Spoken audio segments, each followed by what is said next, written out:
So how do you take a 1,200 plus page book and turn it into a 2-hour movie? Well, you cut out a lot of shit. Hi everybody, sorry it's been so long since my last book versus movie review, but I have been reading this beast.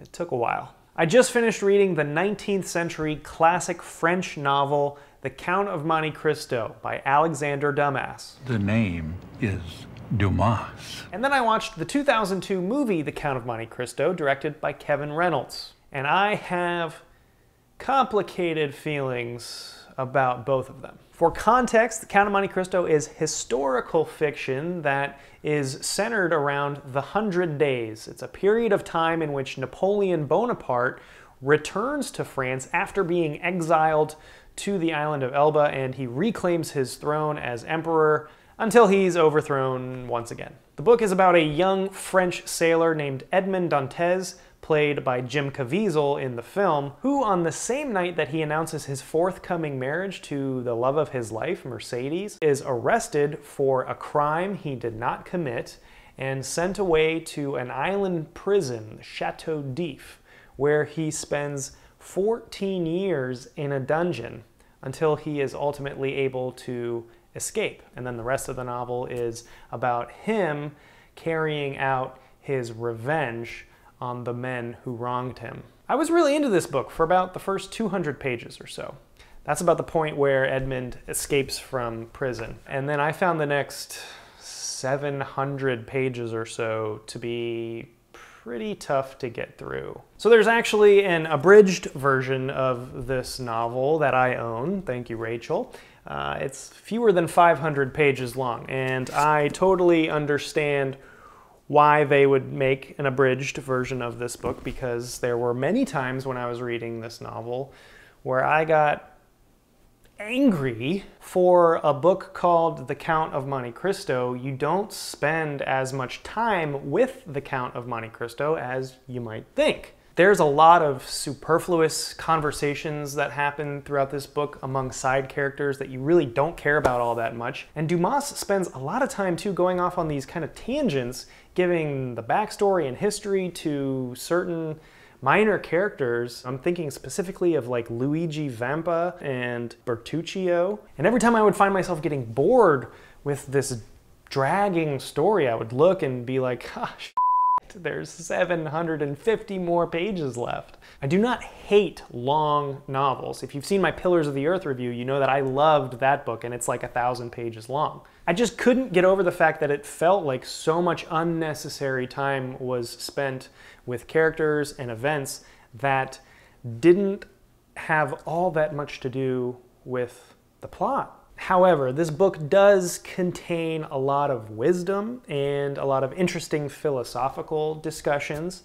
And the way that Dumas is able to weave so many different storylines together is pretty impressive. I really did enjoy the final 300 or so pages of this book. There's simply no way to adapt this novel into a 2-hour movie without cutting a lot out. And of course, that's exactly what they did. They also change a ton of things in the movie. There's just too many things left out or changed to get into, but this never happens, this never happens, that never happens, this never happens, this never happens, and that never happens. The standout to me in this movie is Jim Kabiesel. He's a really underrated actor, in my opinion. I know he's widely lauded for his performance in Passion of the Christ, but he's also excellent in this movie. Why did you not wait? You married the very man who betrayed... I also loved Richard Harris as Faria, the priest and fellow prisoner in Chateau d'If with Edmund.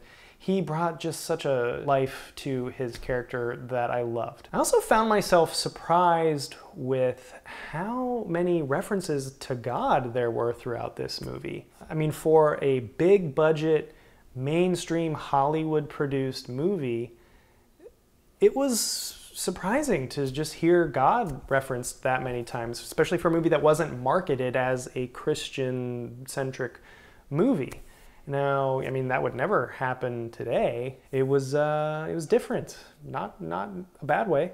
Here's where I get into my issues with this movie. This movie is so close to being great. It is fun and exciting. It's got a great cast with Kabiesel and Harris and Guy Pearce, and even a young Henry Cavill makes an appearance. It has a big budget, there's some really cool sword fighting scenes in it, but if it just took itself a little more seriously, I think it would have been a better film. It tries really hard to be this big, flashy action-adventure movie, and I can understand why, because there's really not that much flashy action in the book, and marketing it as this big swashbuckling adventure movie helped put butts in seats in the theaters. But I mean, there's, especially in the beginning, there's just this scene, opening scene where Fernand and Edmund are sword fighting on the beach, and there's just this dramatic music and quick cuts and cheesy dialogue that it just felt a little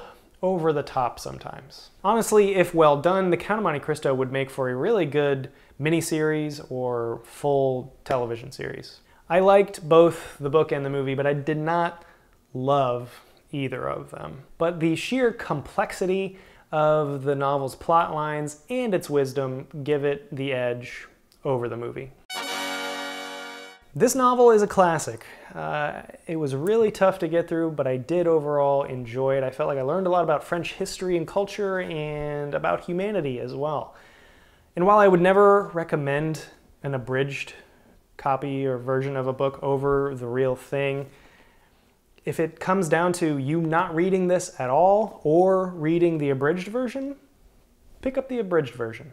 That being said, if you're a big fan of The Count of Monte Cristo, let me hear it in the comments. Tell me what I'm getting wrong. What did you love about this book? All 1,245 pages of it or so.